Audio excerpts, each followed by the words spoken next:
10 years that I've worked there is that we bring the different Orthodox people together so that we can learn from each other. We each have our separate traditions, but we're all united with the same Eucharist. And that's something that I keep in mind wherever I travel. I've been fortunate enough to been to places like Ethiopia, Haiti, Jordan, Lebanon. But I have to share with you the most special trip that I took this past September is when I finally got to go to Serbia, including Kosovo, and Metohija. And I learned many, many different things on that trip.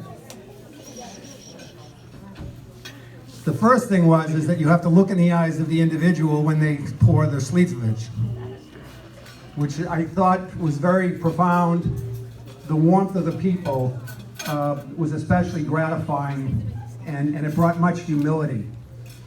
But the relationship that we've had with the Serbian church for many, many years really stuck out, and it was a little bit different than other places that I've been, and I'll tell you why. Because as you know, in Kosovo, there are pockets of Serbs that are still there, and many of them are isolated, and there's still a persecution that's going on there. But through the grace of God and with the wisdom of bishops like Theodosios and others, they understand that one of the ways that the church will survive and the Serbian people will survive is to develop an economic system through the monasteries so that commerce will begin between not only the Serbian people but the Albanians as well, and the Romans and other people that are there. So we witnessed this firsthand, and IOCC has been there since 1992. And like most of the countries that we work in, we plan to stay there for as long as we're needed. But the respect and the love that I saw to our executive director, Dean Triantafilu, because he was there literally during the war back in the 90s, was overwhelming. The respect that he got from all of the bishops and to our staff that are still on the ground there doing these different things.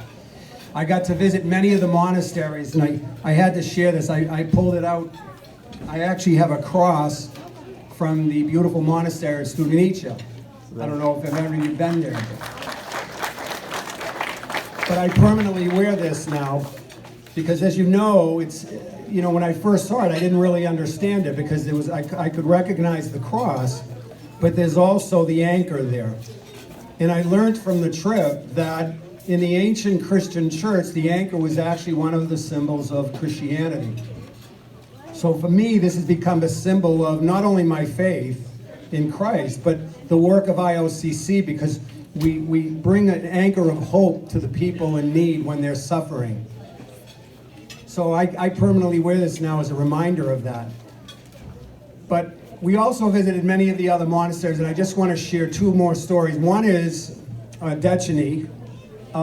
There, we have actually supplied there. How many of you have actually been to Dechany? I don't know if you're familiar with it, but and this goes back to what I was saying about the economic development, they have a winery there.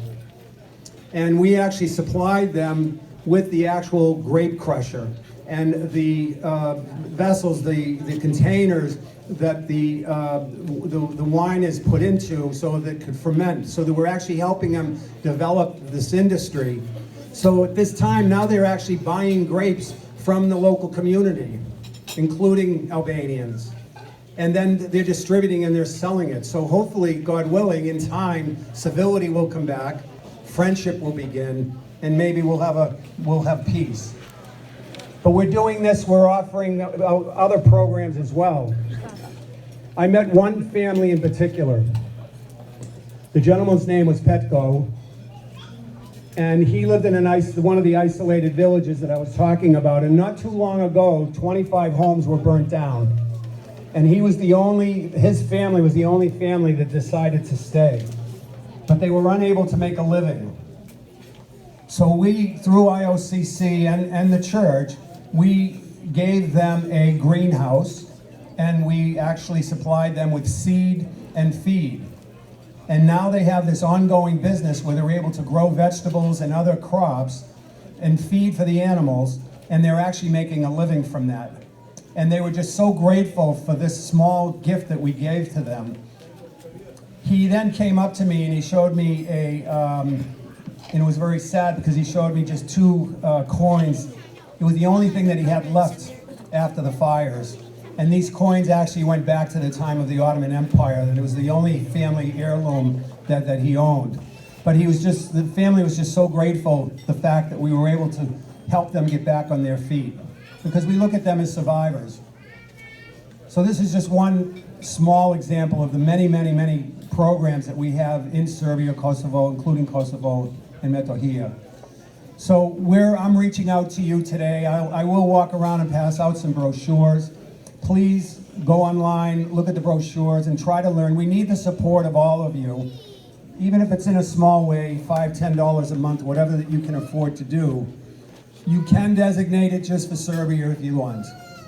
We do have a separate, account for that, if you want to do that. But we also encourage you to give it to us for our general work. We have many programs.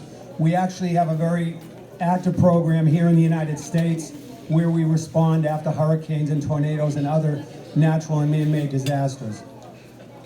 The last thing I want to leave with you is that you have to understand that we're very efficient in how we work. 92% of every dollar that you give to IOCC goes to the people of need. So our expenses are very, very low for the institution itself. We keep it at 8%. And then also, for every dollar that you give, on average, we leverage that 7 times. So if you donate $100, you could pretty much be guaranteed that we're going to do $700 worth of aid, because we're able to apply for grants and other donated materials to do this work. So this is a busy day. I want to thank Father Dragan. I want to thank His Grace Bishop Irene, who, by the way, actually helped us set up our office in Belgrade back in the 90s. So we have a long history. And I do want to just mention another thing, and I'm not boasting. The Apostle Paul says it's okay to boast as long as it's for the glory of God. But IOCC received a very special honor, the Saint Sava First Degree Award, which I understand is the highest award that can be given to a civilian.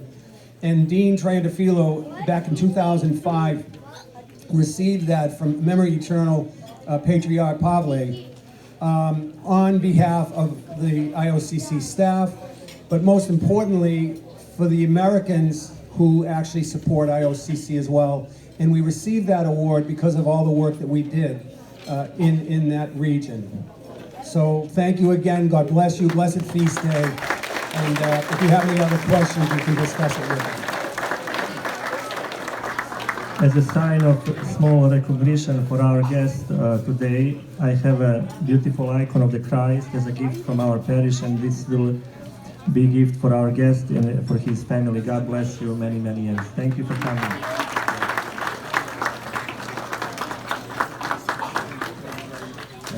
And also we have one icon for our kumovi today, Bošković.